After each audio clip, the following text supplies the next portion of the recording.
किसान और राजा की कहानी। भाग्य का लिखा कोई मिटा नहीं सकता। प्राचीन समय की बात है। एक गांव में हरिया नाम का गरीब किसान रहता था।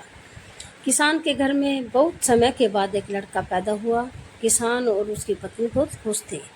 सभी आसपास के लोग किसान को बधाई देने के लिए आ रहे थे।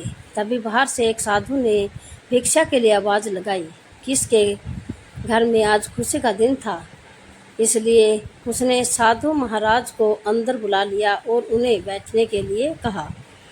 जब साधु महाराज बैठ गए तो किसान ने साधु महाराज से कहा, महात्मा जी, हमारे घर में बहुत समय के बाद बच्चा पैदा हुआ है। आप कृपा करके इसका नामकरण कर दीजिए। साधु ने जैसे ही बच्चे को अपनी गोद में उठाया, तभी साधु ने देखा कि बच्चे की बाजू पर एक चना बना हुआ है, जो राजयोग को दर्शाता है। साधु बच्चों की बातों के ऊपर बाजू के ऊपर चीन देखकर हैरान रह गया। सामने जब साधु को हैरान परेशान देखा तो उसने कहा, महात्मा जी, क्या बात है? आप इतना परेशान क्यों नजर आ रहे हो? साधु ने कहा, बेटा, मैं परेशान नहीं हूँ, बल्कि मैं तो बहुत खुश हूँ, क्योंकि तुम्हारा बेटा बहुत किस्मत वाला है। तुम्हारे बेटे की किस्मत में राजयोग लिखा है। कहा, महात्मा जी, मैं आपकी बात समझ नहीं पाया। आप क्या कहना चाहते हो? साधु ने कहा, बेटा, तुम्हारा पुत्र एक दिन राजा बनेगा। इसका विवाह 14 वर्ष की आयु में इस राज्य की राजकुमारी के साथ होगा और फिर यह इस नगर का राजा बन जाएगा। साधु की बात सुनकर हरिया बहुत खुश हुआ। जब गांव के लोगों को पता चला कि हरिया का बेटा एक दिन इस नगर का राजा बनेगा, तो सभी लोग उसको देखने के लिए आने लगे। एक दिन की बात है, उसे नगर का राजा हिरण का शिकार करता करता काफ़ी दूर निकल गया, लेकिन हिरण राजा के हाथ नहीं आया। राजा को हिरण का पीछा करते करते प्यास लग गई, लेकिन राजा को आसपास कोई नदी तालाब भी नहीं मिला जहाँ से वह पानी पी सके। राजा पानी की तलाश में भटकता हुआ इस नगर में पहुँच गया जहाँ हरिया रहता था। तभी राजा की नज़र एक महात्मा के ऊपर पड़ी। राजा ने महात्मा से पानी मांगा। महात्मा ने राजा को रुकने के लिए कहा और अपनी कुटिया के अंदर से पानी लेने के लिए चला गया। महात्मा ने पानी लाकर राजा को दिया। राजा पानी पीने लगा। तभी राजा ने देखा कि वह बहुत सारे लोग इकट्ठे होकर जा रहे थे। राजा ने महात्मा से उन लोगों के बारे में पूछा तो महात्मा ने कहा, यह सभी हरिया के घर जा रहे हैं, क्योंकि उसके घर में एक बहुत ही किस्मत वाला बच्चा पैदा हुआ है और एक साधु ने उसके बारे में भविष्यवाणी की है। राजा ने पूछा, बाबा, ऐसी कौन सी भविष्यवाणी की है, इसके कारण सभी लोग वहां जा रहे हैं?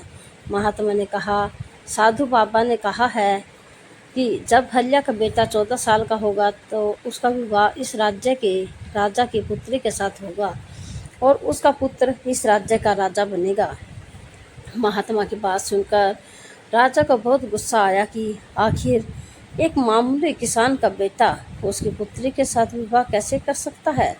राजा ने महात्मा से कहा, महात्मा जी, मैं ही इस राज्य का राजा हूँ और आपको क्या लगता है, एक मामूली किसान के बेटे के साथ में मैं अपनी बेटी की शादी कर दूंगा? महात्मा ने कहा, राजा, जो इस बच्चे के भाग्य में लिखा है उसे कोई नहीं मिटा सकता।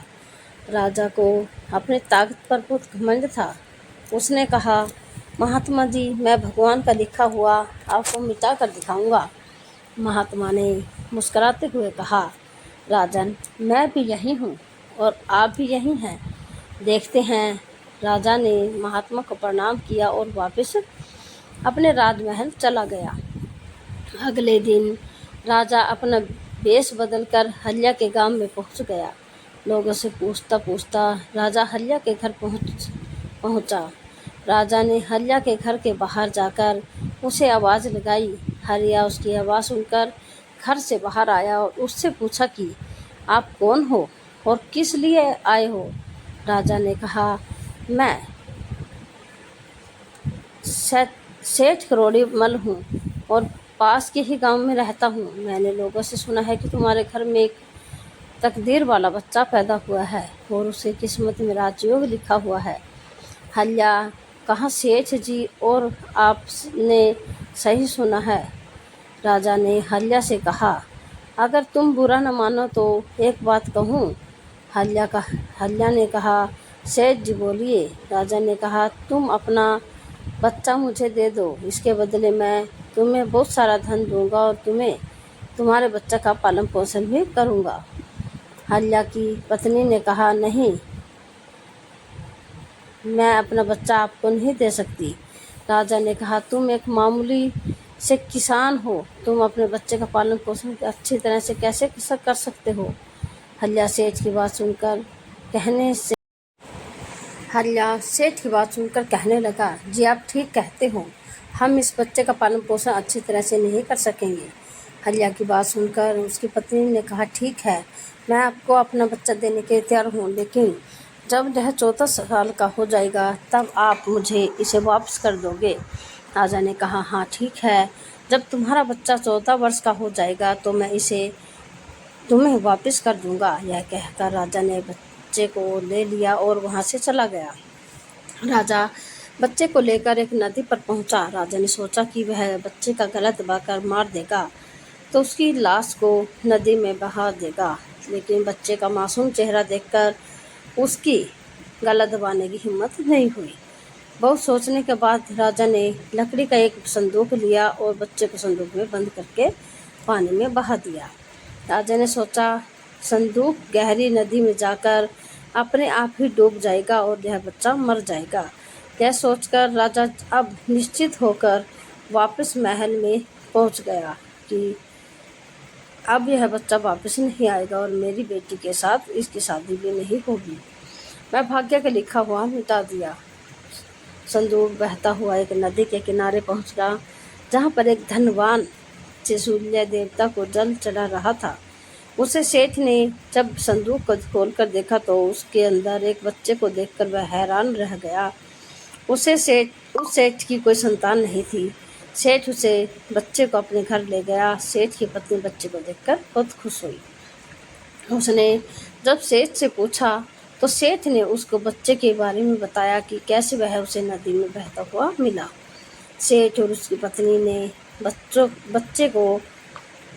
बच्चे के लिए भगवान को हाथ जोड़कर धन्यवाद किया और वह बच्चा सेठ के घर में पलने लगा। इसी तरह धीरे धीरे वह 14 वर्ष बीत गए। सेठ ने उसे लड़के का नाम सूरज रखा था। सूरज बहुत ही समझदार और बुद्धिमान था। एक दिन सूरज को अध्यापक पढ़ा रहा था। अध्यापक जो कुछ भी पूछता सूरज तत्काल उसका जवाब दे देता। यह देखकर अध्यापक ने सूरज को कहा, तुम तो बहुत ही समझदार और ज्ञानी हो, तुम आगे चलकर बहुत बड़े आदमी बनोगे। अध्यापक सूरज की प्रशंसा कर रहे थे, तभी वहां से वही राजा गुजर रहा था तो किसी दूसरे राज्य में किसी काम से जा रहा था। राजा ने जब सूरज की तरफ देखा तो राजा वहीं पर रुक गया। राजा ने सूरज से पूछा, तुम कौन हो और कहाँ रहते हो? तुम्हारे पिता का नाम क्या है? यह पूछकर राजा वहां से चला गया। अपना कार्य करने के पश्चात राजा जब वापस आया तो वह सेठ हीरालाल के घर गया और उसने हीरालाल से कहा, तुम्हारा बेटा बहुत समझदार और बुद्धिमान है। सेठ हीरालाल ने राजा की बात सुनकर कहा, महाराज, मैं उसका असली पिता नहीं हूँ, मैंने तो उसे सिर्फ पाला है, लेकिन वह मेरे लिए बेटे से बढ़कर। राजा ने सेठ हीरालाल से पूछा, यह लड़का आपको कहाँ से मिला? सेठ ने राजा को सारी कहानी सुनाई कि कैसे वह उसे बहते हुए पानी में एक संदूक से मिला। जब राजा ने सेठ हीरालाल की बात सुनी तो वह चौंक गया। राजा समझ गया कि यह बच्चा वही है जिसे मैं 14 साल पहले नदी में बहा दिया था। राजा और सेठ हीरालाल अभी बातें कर ही रहे थे कि वहां पर सूरज आ गया। राजा ने सूरज को देखा तो उसने सेठ हीरालाल से कहा, सेठ जी, मुझे आगे किसी काम से जाना है। अगर आप अपने बेटे के हाथों मेरी एक चिट्ठी महारानी तक पहुंचा दो तो मैं उसको सोने की 100 मोहरें दूंगा। सूरज ने यह सुनकर राजा से कहा, महाराज, क्यों नहीं, मैं आपकी चिट्ठी जरूर पहुंचा दूंगा। राजा ने चिट्ठी में चुपचाप एक संदेश लिखा और चिट्ठी के ऊपर मोहर लगा दी और चिट्ठी सूरज को पकड़ा दी। सूरज चिट्ठी लेकर चला गया। सूरज चलते चलते एक घने जंगल से गुजर रहा था कि वह रास्ता भटक गया। उसे रास्ता ढूंढते ढूंढते रात हो गई। सूरज रात गुजारने के लिए कोई जगह ढूंढने लगा। तभी उसकी नज़र एक झोपड़ी के ऊपर पड़ी। सूरज ने सोचा, मैं रात यहीं पर बिता लेता हूँ। यह सोचकर सूरज घोड़े से नीचे उतरा और झोपड़ी के अंदर चला गया। जब सूरज अंदर गया तो उसने देखा कि एक बूढ़ी माता खाना बना रही थी। बूढ़ी माता ने सूरज को देखा तो उसने पूछा कि तुम कौन हो, बिना इजाज़त अंदर क्यों आए हो। सूरज ने अपने बारे में बताया कि रास्ता भटक गया हूँ, इसलिए रात गुजारने के लिए यहाँ पर आया हूँ। सूरज की बात सुनकर बूढ़ी माता को उसके ऊपर दया आ गई। लेकिन फिर बूढ़ी माता ने सूरज से कहा, बेटा तुम्हारा यहाँ पर रुकना ठीक नहीं है, क्योंकि यह डाकुओं का अड्डा है। अभी कुछ ही देर में डाकू आने वाले हैं। अगर मैं बाहर गया तो जंगली जानवर मुझे खा जाएंगे। इससे अच्छा है कि मैं यहाँ कोने में जाकर लेट जाता हूँ। यह कहकर सूरज कोने में जाकर लेट गया। कुछ समय के बाद डाकू अपने घर वापस आए। डाकुओं ने जब सूरज को देखा तो बूढ़ी माता से उसके बारे में पूछा। बूढ़ी माता ने उसको बताया कि इसका नाम सूरज है, यह बहुत ही नेक दिल बच्चा है, यह राजा के काम से राजमहल जा रहा है। जब डाकू ने यह सुना तो उन्हें कुछ संदेह हुआ।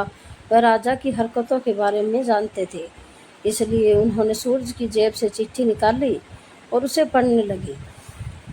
जैसे ही डाकुओं ने वह चिट्ठी पढ़ी तो वह सब समझ गए। बूढ़ी माता ने उनसे पूछा, चिट्ठी में क्या लिखा है। उनमें से एक डाकू ने बताया कि चिट्ठी में लिखा है कि जैसे ही यह लड़का तुम्हारे पास पहुँचे, इसको इस समय मरवा कर वहीं दूर दफना देना। यह काम मेरे पहुँचने से पहले हो जाना चाहिए। बूढ़ी माता ने जब यह बात सुनी तो बोली, यह राजा कितना दुष्ट है, जिसके हाथों चिट्ठी पहुँचवा रहा है उसी को मरवाने का आदेश भी दे रहा है। यह सोचकर बूढ़ी माता ने सोचा कि मुझे इस मासूम को बचाना चाहिए। उसने डाकुओं से कहा कि चिट्ठी को बदल दो। तब डाकू ने दूसरी चिट्ठी लिखकर उन्हें चिट्ठी से बदल दी और वापस सूरज की जेब में रख दी। इसके बाद डाकू वहाँ से चले गए। सुबह होते ही सूरज उठा और बूढ़ी माता को धन्यवाद देकर वहाँ से चला गया। सूरज कुछ समय के बाद ही राजमहल पहुँच गया। उसने चिट्ठी महारानी को दी। महारानी ने चिट्ठी पढ़ी तो चिट्ठी में लिखा था कि यह लड़का बहुत ही बुद्धिमान और ज्ञानी है। यह राजकुमारी से विवाह करने लायक है, इसलिए मेरे आने से पहले ही तुम इसका विवाह राजकुमारी से करवा दो। महारानी सोचने लगी कि आखिर कैसे महाराज किसी अनजान से राजकुमारी का विवाह कर सकते हैं। लेकिन फिर उसने देखा कि चिट्ठी पर राजा की मोहर लगी थी, इसलिए यह लड़का झूठ नहीं बोल सकता। यह सोचकर महारानी ने राजकुमारी का विवाह उसे युवक से कर दिया। कुछ दिनों के बाद जब राजा वापस घर आया तो उसे पता चला कि उसकी पुत्री का विवाह उसी युवक से हो गया है। यह सुनते ही राजा गुस्से में आग बबूला हो गया। उसने महारानी से पूछा, तुमने यह सब क्यों किया। तब महारानी ने बताया कि महाराज, जैसे कि आपने चिट्ठी में लिखा था वह वैसा ही किया। राजा ने महारानी को चिट्ठी दिखाने के लिए कहा। जब महारानी ने चिट्ठी दिखाई तो राजा ने चिट्ठी में कुछ और ही लिखा था और लिखा पाया कुछ और। देखकर राजा ने गुस्से में सैनिकों को कहा, जो और जाकर सूरज को पकड़ कर लाओ। सैनिक तुरंत गए और सूरज को पकड़कर ले आए। राजा ने गुस्से में सूरज से कहा, तुमने धोखे से मेरी पुत्री के साथ विवाह कर लिया है, लेकिन मैं तुम्हें अपना दामाद स्वीकार नहीं करूँगा। सूरज ने राजा की बात सुनकर कहा, लेकिन महाराज, मैंने तो आपके साथ कोई धोखा नहीं किया। राजा ने सूरज की बात सुनकर कहा, तुम मुझे भी बेवकूफ़ बना सकते हो, लेकिन मैं तुम्हें अपना दामाद स्वीकार नहीं करूँगा। अभी दोनों की बात चल ही रही थी कि एक सैनिक ने आकर राजा से कहा, महाराज, बाहर एक महात्मा आए हैं, वह आपसे इसी समय मिलना चाहते हैं। राजा ने महात्मा को अंदर लाने के लिए आदेश दिया कि महात्मा जी अंदर आए तो राजा ने उठकर उनको प्रणाम किया और उनके आने का कारण पूछा। महात्मा ने कहा, राजन, लगता है आपने मुझे पहचाना नहीं। राजा ने कहा, नहीं महाराज, मैंने आपको नहीं पहचाना।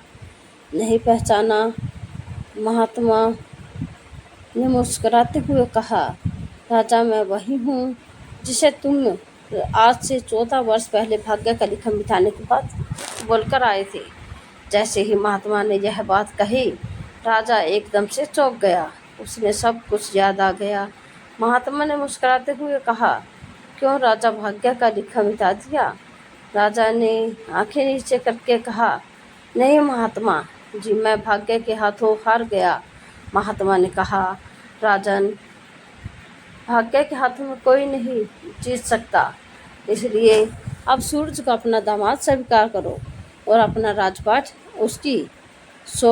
उसको सौंप दो।